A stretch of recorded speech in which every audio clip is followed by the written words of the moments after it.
Hello అండి, అందరికీ నమస్తే. నేనైతే దొండకాయ గుత్తి కర్రీ చేస్తున్నాను. చాలా టేస్టీగా ఉంటుంది. అమ్మమ్మ, దొండకాయ కర్రీ చేస్తున్నావా? వంకాయ చేస్తున్నాను.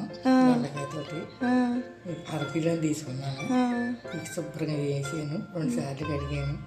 కడిగి ఇలా కోసుకుంటే దొండకాయ నూనె వేసుకుంటే వేపుకుంటే 3 ఉల్లిగడ్డలు, జీలకర్ర, ఎల్లుల్లిపాయ, జీడిపప్పు, అల్లం వేసి 5 పచ్చిమిరపకాయలు, 5-6 గ్రీన్ చిల్లీ తీసుకోవాలా? తీసుకోవాలి. ఆయిల్ ఎక్కువ పడుతుంది. ఆయిల్ ఎక్కువ పడుతుందా? ఆయిల్ ఎక్కువ వేసుకోవాలి. ఆయిల్ హీట్ ఎక్కనివ్వాలి కదా. కాగింది, ఆయిల్ కాగింది, దొండకాయ వేసుకోవాలి. బాగా డ్రై అయిపోవాలా? బాగా ఎర్రగాగలా? వాటర్ వేసుకుంటే బాగా మగ్గుతుంది. సరిపడదు, మళ్ళీ ఎక్కువ తర్వాత ముందైతే సరిపడంతా కొంచెం వేసుకోవాలి. వేసుకోవాలి, మగ్గుతుంది.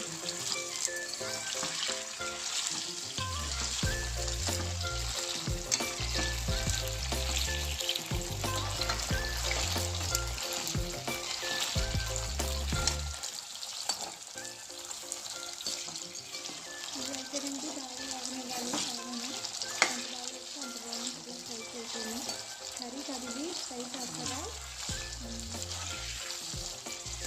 ఫ్రై అనుకున్నాను, మొదలు ఉంటుంది. మనం దొండకాయ చేసుకుంటాం కదా, సేమ్ ఇది కూడా దొండకాయ చేసుకుంటాం.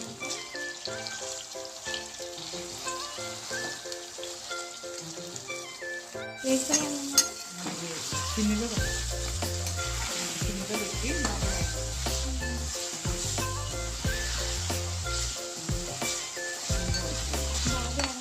బాగా డ్రై అయిపోయాలంట.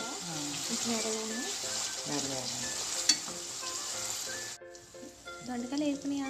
దొండకాయలు వేసి పచ్చిమిర్చి వేస్తున్నాను.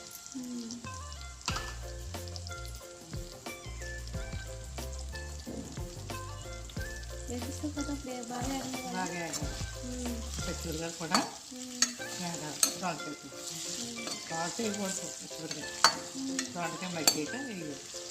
అప్పుడు అవి సమానంగా మగ్గుతాయి. ఒక 2 నిమిషాలు మంట ఎక్కమ్మా. 2 నిమిషాలు వేయక గుమ్మమ్మ వేస్తున్నాను. గుమ్మమ్మ వేస్తున్నాను.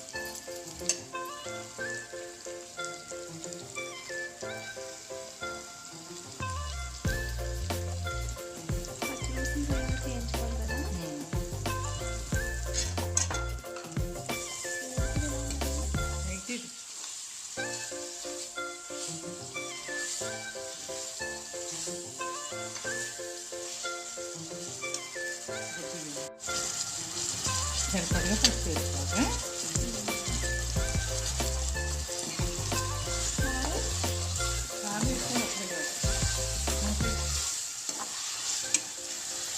అప్పుడే ఎర్రగా వచ్చినా వేసుకోవాలి.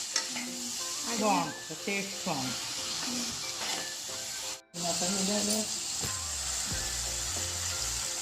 చికెన్ మసాలా వేసుకోవాలా? మసాలా వేసాం కదా, కొద్దిగా వేసుకుంటే బాగుంటుంది. చికెన్ మసాలా ముందేసుకోవాలా? ఇవన్నీ ముందేసుకోవాలా మసాలాలో? ముందు వేసుకుంటే దొండకాయ బట్టి బాగుంటుంది. ఎంత వేసుకుంటున్నంత దొండకాయ బట్టి బాగుంటుంది.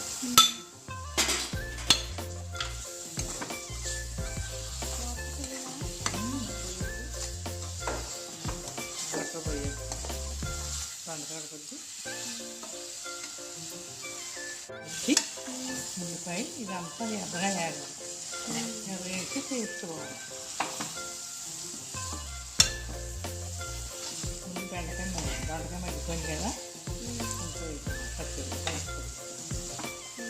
టేస్ట్ బాగుంటుంది. దొండకాయలు అన్నీ ఏంటండి ఎర్రగా వేయాలి. పేస్ట్ తీసుకున్నాం కదా, ఉల్లిగడ్డది అన్నీ బాగా ఆగనివ్వాలి. సిమ్లో పెట్టి ఆగనివ్వాలి, మరీ పెద్దగా పెట్టకూడదు, అడుగు నట్టుకుంటుంది. కారం పొడి వేసేస్తామమ్మా. సరిపడంతా కారం వేసుకోవాలి.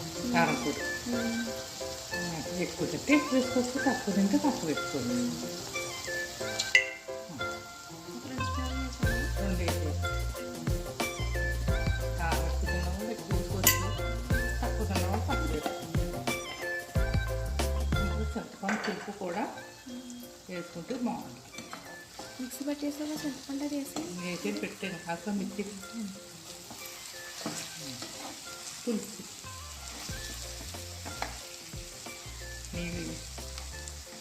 మరి అమ్మమ్మ వేసుకొని వాటర్ పోసుకుంటున్నాం. సరిపడా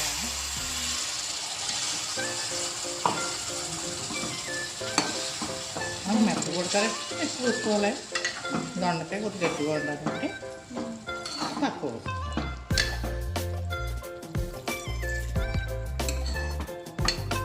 నీళ్ళైతే సరిపడా. కొత్త ఆడిగా చిన్న మంట పెట్టుకుంటే బాగా ఉడుతుంది. బాగా సిమ్లో బాగా ఉడికినదంటండి. దొండకాయ గుత్తొంకాయ కింద చేసుకున్నాం కదా కర్రీ. అలా చేసుకుంటే మసాలాలు కూడా మరీ ఎక్కువ వేయలేదు. మా అమ్మమ్మ అయితే చాలా తక్కువ వేసింది, ఆమె తక్కువ వాడింది ఇందులోకి.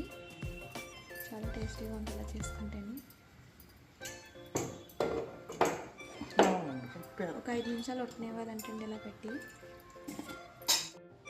ఒక 10 నిమిషాలు పెట్టి సిమ్లో పెట్టి బాగా ఉడకనివ్వాలి కర్రీని. దొండకాయ కర్రీ అయితే అయిపోయిందండి. ఇలాగ చూసారు కదా, అలా ఆయిల్ ఇలా పైకి రావాలి. సిమ్లో పెట్టి బాగా ఉడకనివ్వాలి. కర్రీకి అయితే ఇలాగ దొండకాయలు ఇలా ఇలా కట్ చేసుకోవాలి. వంకాయకి ఎలా కట్ చేసుకుంటాం సేమ్ అట్లాగే కట్ చేసుకోవాలి. ఇలా బాగుంటుంది దొండకాయ. కొంతమంది అయితే దొండకాయలో ఇలా గుజ్జు ఉంటుంది కదా పేస్టు, ఉల్లిగడ్డల పేస్ట్, అది ఎలా పెడతారు. అలా కాకుండా ఇలా చేసుకుంటే చాలా బాగుంటుంది.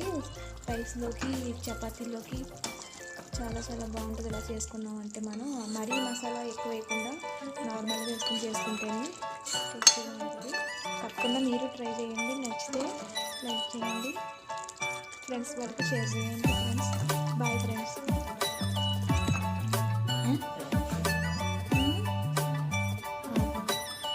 కొత్తిమీర కూడా వేసుకోవాలి ఇలా పైన, బాగుంటుంది టేస్ట్ అయితేని.